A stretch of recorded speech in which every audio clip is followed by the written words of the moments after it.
কাঠের যত আসবাবপত্র আছে সব কিছুই আমরা তৈরি করে থাকি। প্রায় 22-23 বছর ধরে এই কাজ আছি। তাছাড়া যেসব লোকজন আছে আমাদের এখানে 10-15 বছরের নিচেই কেউ নেই। আধুনিকতার যত ছোঁয়া আছে আমরা আধুনিকতার সাথেই কাজ করে থাকি। দর্শক আসসালামু আলাইকুম, স্বাগত জানাচ্ছি তৌহিদ হাসান ওসামা। দর্শক, আমি এই মুহূর্তে অবস্থান করছি যশোরের অভয়নগর উপজেলার শিল্প বাণিজ্য ও বন্দরনগরী নওপাড়ার রাজা ফার্নিচারের সামনে। মূলত রাজা ফার্নিচার হচ্ছে নওপাড়ার মধ্যে সবচাইতে পুরাতন একটি কাঠের ফার্নিচারের দোকান। এখানে সুলভ মূল্যে বিভিন্ন আসবাবপত্র পাওয়া যায়, বিশেষ করে দক্ষ কারিগর দ্বারা এখানে ফার্নিচার তৈরি করা হয়। আমরা আজকে এখানে এসেছি মূলত রাজা ফার্নিচারের যে উন্নত মানের কোয়ালিটিফুল ফার্নিচারগুলো আছে, আসবাবপত্রগুলো আছে, সেইগুলো দেখব, আপনাদেরকে জানাবো এবং কোথায় তৈরি করা হয় সেই বিষয়টিও জানানোর চেষ্টা করব। তো চলুন দেখা যাক।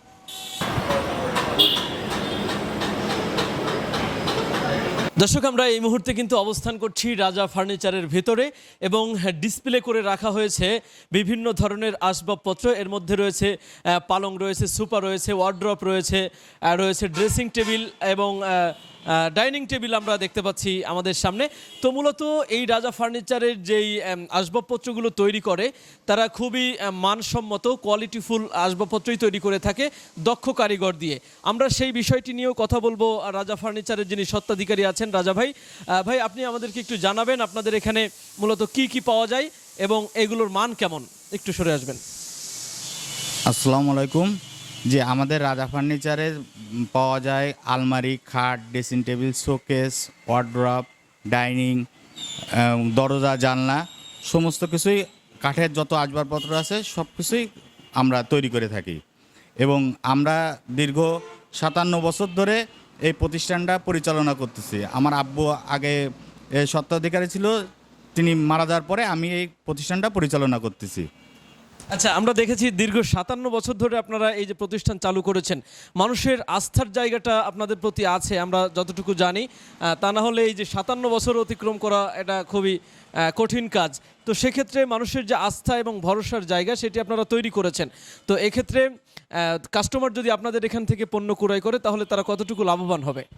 তারা 100% লাভবান হবে, কারণ আমরা মানে কাঠের দিক থেকে কখনো আপোষ করি না, কখন কোয়ালিটির দিক থেকে পুরো আমরা 100% কোয়ালিটি মেনটেন করে রাখি, যাতে করে কাস্টমাররা আপনাদের এই পণ্যগুলো কিনে মানে লস না হয় সেরকম চিন্তায় আপনারা করেন। দর্শক, আমরা আরেকটা জিনিস জানি, রাজা ফার্নিচারের যেই আসবাবপত্রগুলো তৈরি করা হয় এগুলো সুন্দর প্রসেসিংয়ের মাধ্যমে মূলত তৈরি করা হয়।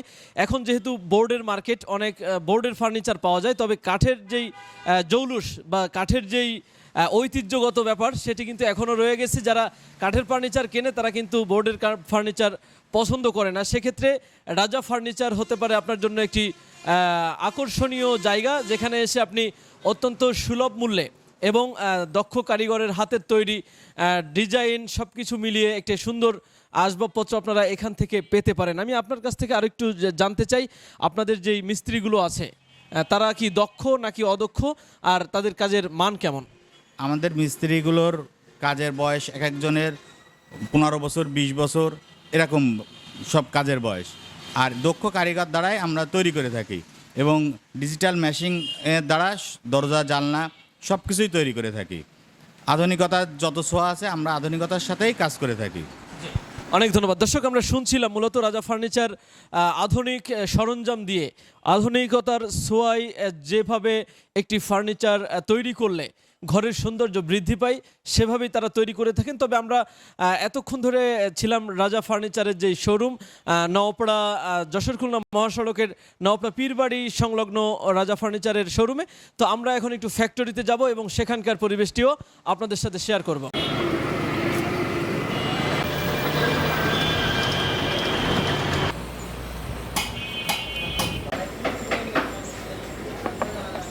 দর্শক, আমরা এসেছি কিন্তু রাজা ফার্নিচারের যেই 6টি গোডাউন রয়েছে সেই গোডাউনে। মূলত যশোর খুলনা মহাসড়কের পাশ দিয়েই একটি গলি এসেছে। এই গলিতেই মূলত পরপর এখান থেকে শুরু করে ওই রাজা ফার্নিচার লেখা ওই পর্যন্ত মূলত 6টি কারখানায় মূলত এই রাজা ফার্নিচারের আসবাবপত্রগুলো তৈরি করা হয়। তো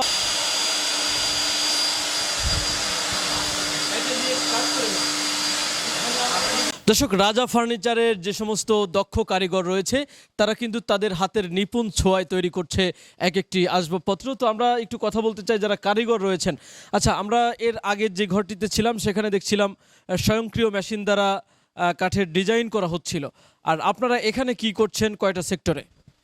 আমরা এখানে আছে ফার্নিচারের আছে কাজ কাম করি, কাঠ চাচা ফার্নিচার বানানো, বিভিন্ন ধরনের আছে দরজা বানানো, সোফা বানানো, আবার আছে ফ্রেম বানানো, রাউন্ড ফ্রেম আছে, ডিজাইন ফ্রেম আছে। আমি দেখছিলাম আপনি এখানে কাজ করছিলেন, এখানে কি করছিলেন? এটা আছে 11 ফ্রেমের কাজ করছি, রাউন্ড ফ্রেমের কাজ।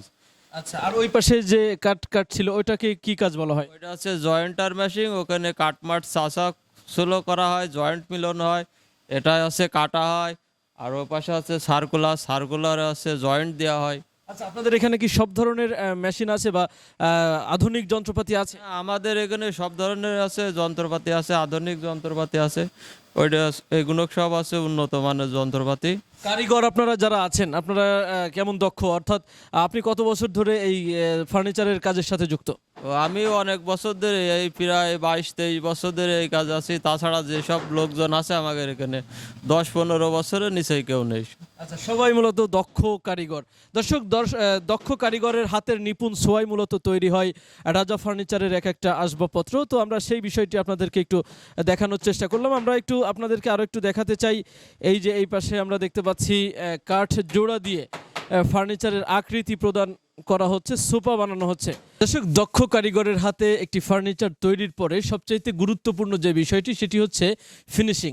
সেই ফিনিশিংয়ের কাজটাই কিন্তু এখানে করা হচ্ছে এবং দক্ষ যারা আছেন তারা কিন্তু এটাকে ঘষে একেবারে ফিনিশিং করে তারা এখান থেকে রং করার যে ঘর আছে সেখানে পাঠাচ্ছে। তো সেই কাজটি কিন্তু এখানে চলমান রয়েছে এবং বিভিন্ন ব্যক্তি তারা কিন্তু হাতের স্পর্শে ফিনিশিং করছে এবং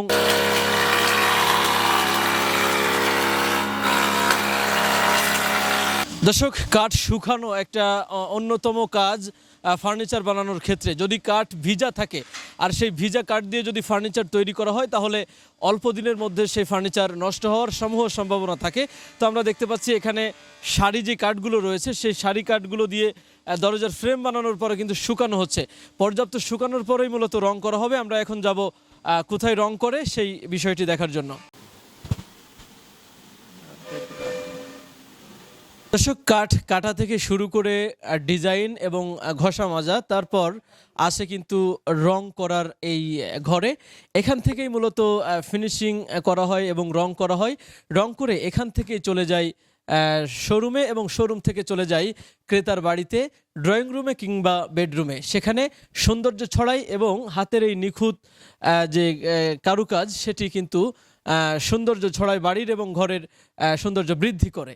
তো এই হচ্ছে দর্শক রাজা ফার্নিচারের প্রথম থেকে শেষ পর্যন্ত। দর্শক, আমরা আরও একটি বিষয় আপনাদেরকে একটু দেখাতে চাই। এখানে আমরা দেখতে পাচ্ছি একটি সোফা করা হয়েছে।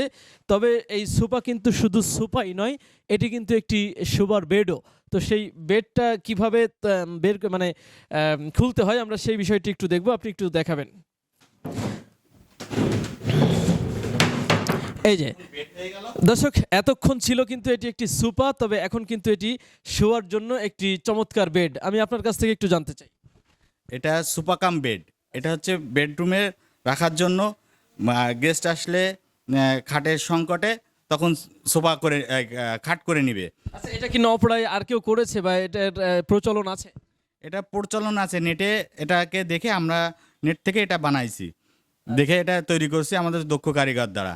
আচ্ছা দর্শক, এটা কিন্তু খুবই মজাদার একটা বিষয় যে একই সাথে সোফা এবং যদি মেহমান বেশি এসে পড়ে তখন কিন্তু সেই সোফাটাকে ভেঙে খাট হিসেবে ব্যবহার করা যাবে এবং সেখানে আরাম করে রাত্রি যাপন করা যাবে। তো দর্শক, এই ছিল আমাদের কাছে রাজা ফার্নিচারের আদ্যপান্ত।